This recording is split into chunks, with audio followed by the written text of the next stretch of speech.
Fry প্যানে দিয়ে দিব।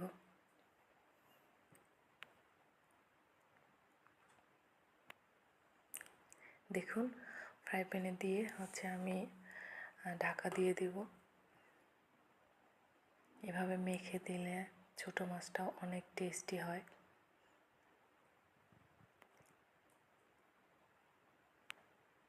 দেখুন এখন ঢাকা দিয়ে দেব। তো ঢাকনা খুলে একবার নেড়ে চেড়ে দিব। যেহেতু ছোট মাছ বেশি নাড়াচাড়া করা যাবে না, ভেঙে যায়।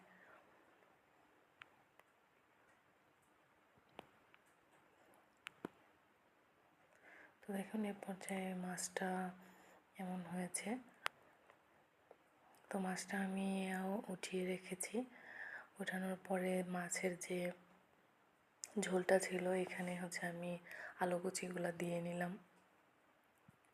এখানে এক্সট্রাভাবে আর আলু কুচিগুলো করতে বার্গার দিতে হবে না। তো দেখুন এ পর্যায়ে একটু পেঁয়াজ মরিচ দিয়ে নিলাম।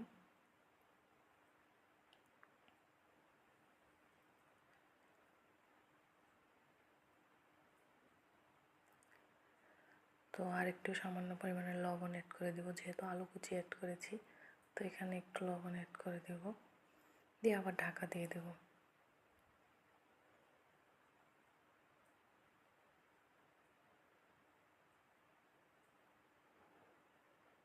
এখানে আমি এক্সট্রা কোনো পানি ব্যবহার করব না। এভাবে রান্না করে দেখবেন, অনেক টেস্টি হয়। এখন আমি আরেকটু তেল উপর থেকে দিয়ে নিচ্ছি। এ পর্যায়ে ঢাকনা দিয়ে ঢেকে দেব।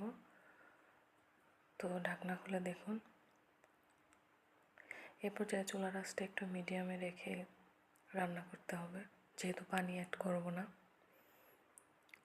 তো দেখুন এ পর্যায়ে খুব সুন্দরভাবে হয়ে এসছে। এখন আমি মাছগুলো অ্যাড করে দিচ্ছি।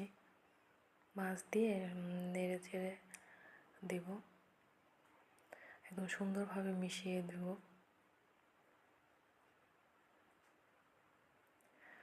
তো দেখুন এ পর্যায়ে আমার মাছটা হয়ে গেছে একদম সুন্দরভাবে। দেখুন অনেক সুন্দর হয়েছে। এখানে কোনো পানি আর অ্যাড করতে হবে না, সুন্দরভাবে হয়ে গেল।